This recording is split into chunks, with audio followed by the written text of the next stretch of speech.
Hey there guys, this is John. This is Through the Eyes of the Other. In this video series, we try to look at God, faith, and life through the lenses of other people's eyes, because there's so many people that see things differently than who we are, how we were raised. My goal in this series is to just kind of help you see things. We see through rhetoric so many times. Our traditions, our religions, our cultures tell us how to see certain things and how those other people believe. I want to see through people's eyes. I want to actually see what people think and what people say. And so today I have with me, I'm going to back out this here. Now I am not see, we got both of us on there right now, you know. I'm not a prim and proper guy as far as everything's got to be absolutely perfect, you know, so I'll break the fourth wall and that's perfectly fine. But this is Tamrha. Do you use all three names? Not usually. No. Tamrha Richardson. Mm-hmm. Okay, this is Tamrha Richardson from, remind me the name of your temple?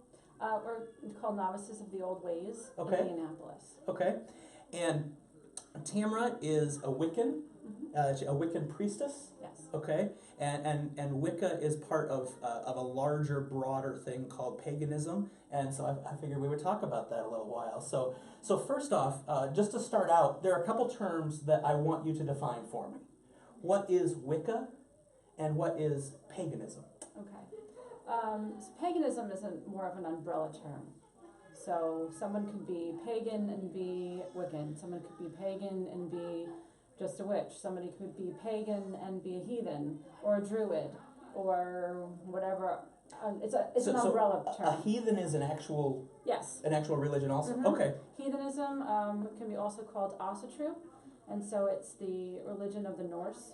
If we think back to Vikings, God, it's like Odin, Thor, Mm-hmm. Freya. That's Asatru or heathenism. Where we got all our weekday names. Absolutely, yes. Mm-hmm. Yeah. Friday, Friday's Day. Yeah. Thursday's Excellent. Thor's Day. Okay, so that's paganism. That's paganism. Paganism is big and overarching, and there's Right. a lot of Right, different like, groups. You could say Christianity, but have lots of denominations of Christianity. Mm-hmm. And so you're all Christian, but practice it in a different way, have a little bit of different belief structures, do things a little differently, and then also do some things similarly. Okay. Okay? Now I'll tell you what I like to do. I'm going to break the fourth wall here for a second Okay. too. What I always notice myself sitting and talking and making eye contact with the person and not looking at the camera, you know. And so I go back and forth all the time, Okay. you know, learning, you know. My goal in doing these is not to make some big polished thing. My goal is, hey man, I could do that. Well, do it, absolutely. Meet some people. Okay, so the second term is Wicca. Wicca. What is Wicca? So I probably should preface everything that I say with an asterisk next to it, because there is no tenets or dogma within Wicca. And so my interpretations of something might be very different than someone else's interpretations, their definitions. I can only speak to myself, the novices community in general, those who have taught me, and those who I teach. So Wicca is a pagan religion. It is not old, it is not ancient, yet we take from the ancient and we are practicing witchcraft for modern people. I think there are some probably maybe new Wiccans or people who are out there saying that Wicca is the oldest religion out there. Not the case. It was probably constructed 1930s, 1940s, 1950s. Names like Gerald Gardner, Alex Sanders, Doreen Valiente, even, who am I thinking of? Raymond Buckland was one of the first people that brought this modern Wicca to the United States.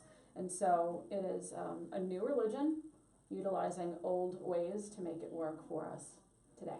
Okay, so you said 1830s? Mm-mm. No, I'm sorry. 1930s. 1930s. Okay, Mm-hmm. so it's a new religion using these old ways. So Right. is there something similar? Well, I mean, it's a really big thing. See, this is one of the things I have a hard time even formulating the questions. Right. You know, and we'll talk about that in the second video. This is the first of two videos we're going to shoot. So. You know, I'm just going to stick with the questions I've got That's written here fine. because I'm trying to figure out how to formulate the questions. I can even elaborate a little bit more. You know, Sure. Wicca is, I don't even like to call it religion, Because mostly religions have a set of rules, dogmas. You believe this and therefore you're Jewish. You believe this and therefore you're Pentecostal. Whatever it is. And there really is no list of believe all of these things and therefore you are Wiccan. So that's why I put the asterisk next to it, that this is my interpretation of Wicca. It is an agriculturally based spiritual path.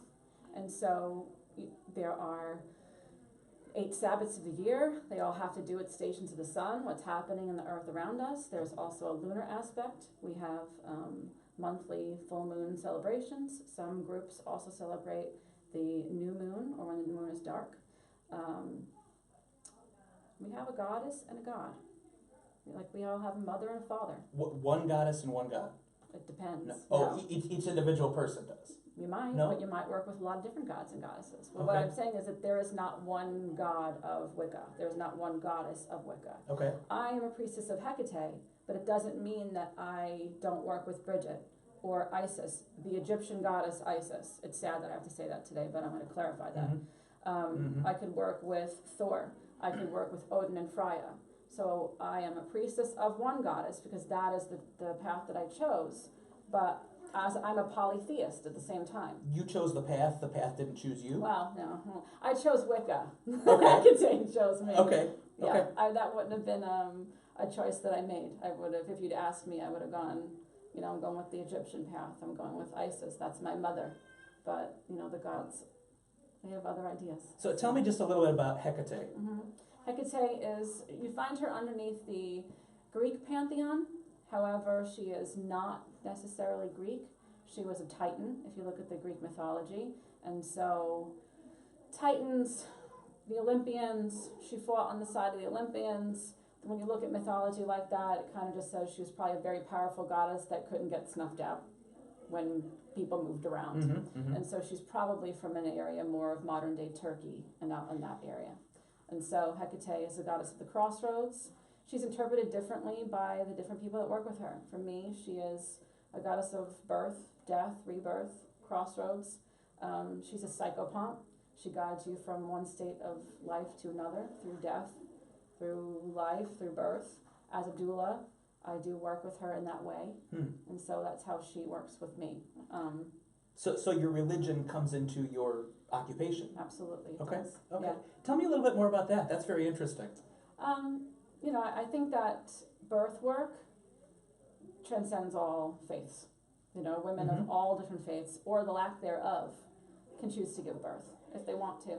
And so while I am a priestess of Hecate, and in my own mind and heart might work with her a little bit as I'm working with my clients, it never really comes to the fore. It's just something that I do inside myself.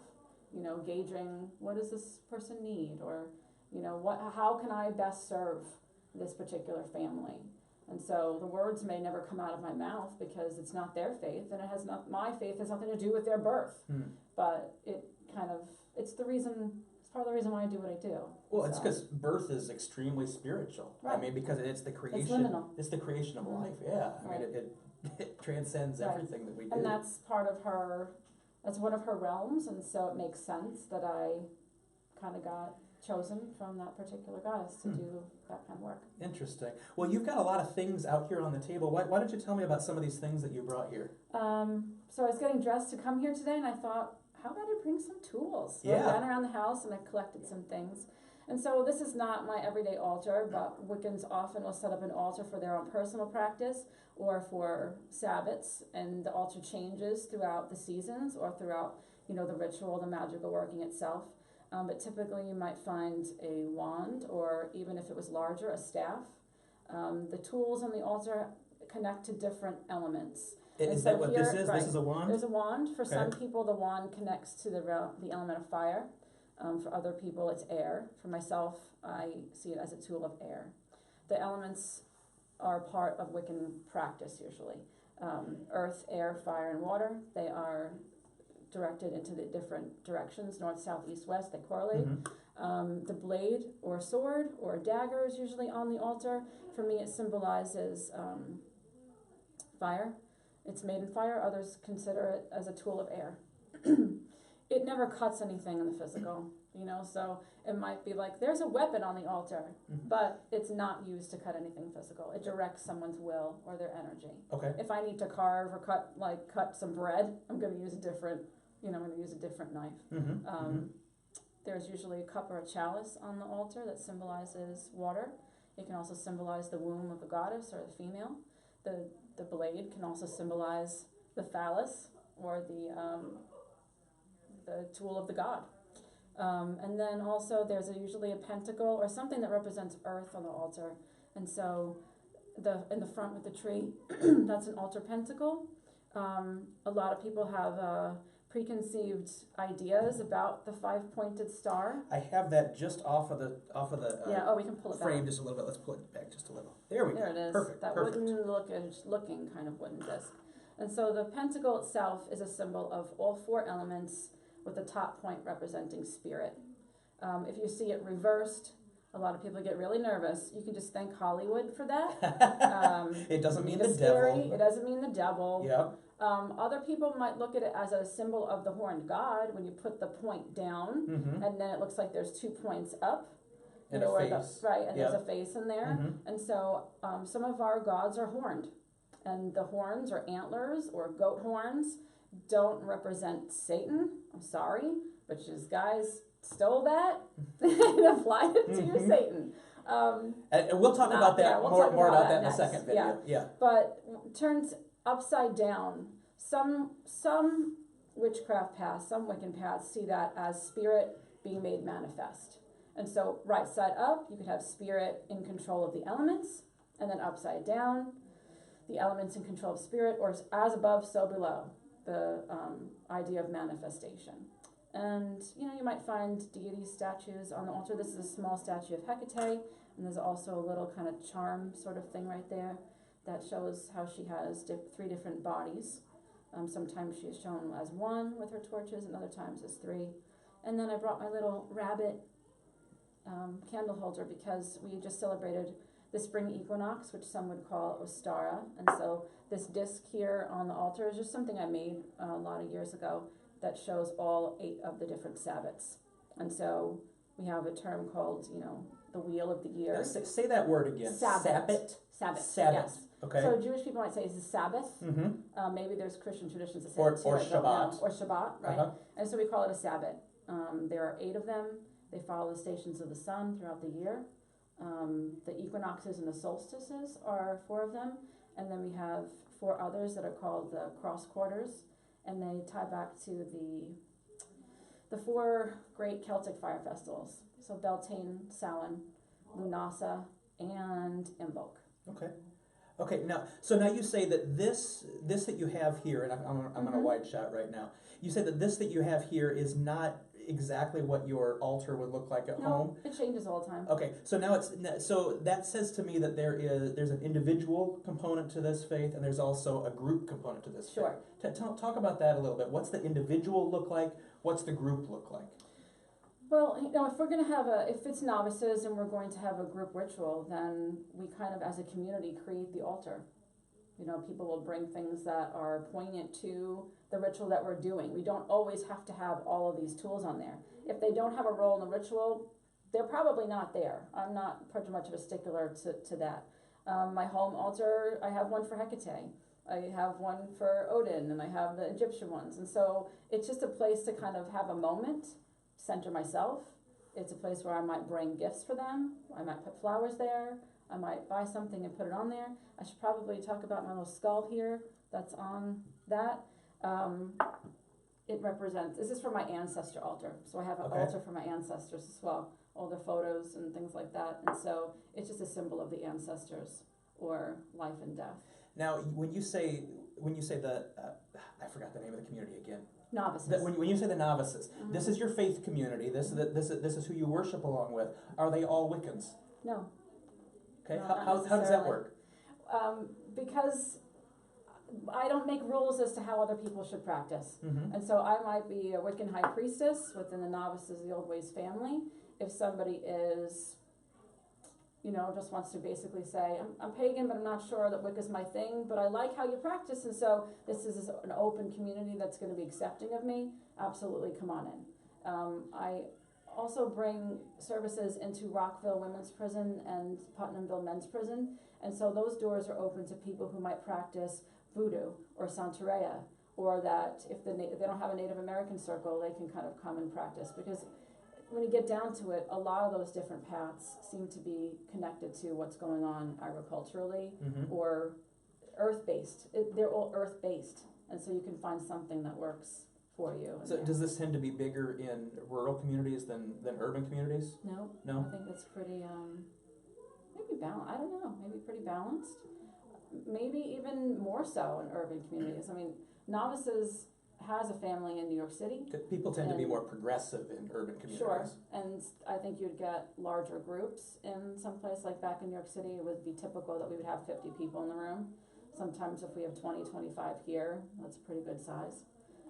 However, there are pagan pride days throughout the country in the end of September, and Indianapolis is where pagan pride day started, and it is one of the top 3 largest attended pride days. And it happens for the last 15 or 16 years it might be going on. Don't mark me on that, but it's over 14, 15 years old. And the last time I think about 1,500 people might have walked through the gates of Broadwell Park. Wow. Yeah. Wow. Okay, so we talked a little bit about the individual expression of faith, what the altar is, and you talked a little bit about the altar at a ritual. Did you call them rituals? Okay. So tell me a little bit about what a ritual looks like, other than just the altar. It depends on the ritual itself, but we usually gather in circle. Wicca, witchcraft, is participatory in Novices, and in most of the groups that I've seen. You're not coming like for a church service where everyone sort of sits in the pew, and you might have the similar prayers and go up and receive mass and sit down, shut up, listen to the guy who's talking. Kneel. And I was raised Catholic, so it's like, when am I sitting up? When am I kneel? What's going on? And I never could get it, but everyone is participating to their level of comfort. So if you want, I really encourage people to sing when it's, we have a chant or a song that we're doing, because that's how you give service to the ritual. You are welcome. Everybody does something and performs an act. So if what did we do last time? We made flower pots and planted seeds. And so everybody had that. Everybody has a moment of their own. There would be calling upon the quarters, casting circle, calling in the gods that we have chosen to work with for that ritual. So sometimes it's Hecate, sometimes it's Bridget. So there's a lot of participation. Absolutely, right. A lot of participation. Not a lot of sitting down and listening to one person talk. Nope. Sometimes we're dancing. There's drumming, so there's music is a big part of it as well, because we're raising energy to make change. I call magic and a lot of probably witches or Wiccans would say that magic is prayer with accessories. It's a different form of prayer. It's a more active, I think, form of prayer. That's how I look at it. Well, interesting. Well, I want to close this video up, and there's a lot of other things we want to talk about in the second one. The second one might go very long. We'll see how it goes, But in this one is kind of a basic Wicca 101. Is there anything that you really want to say that you haven't had a chance to say yet? Absolutely. Wiccans don't worship the devil. Sorry, everybody. I know it seems like that's what you're raised and you're to believe, that if you're Wiccan, if you're a witch, you are worshiping the devil. Satan is not part of my religious construct. I'm not Christian, so therefore Satan is a part of Christianity. And since I am not Christian or Catholic, we don't worship Satan. Sorry, we worship different gods. And I think it's quite important to realize that most Wiccans and most witches are trying to make their lives better and the lives of everyone else around them better as well.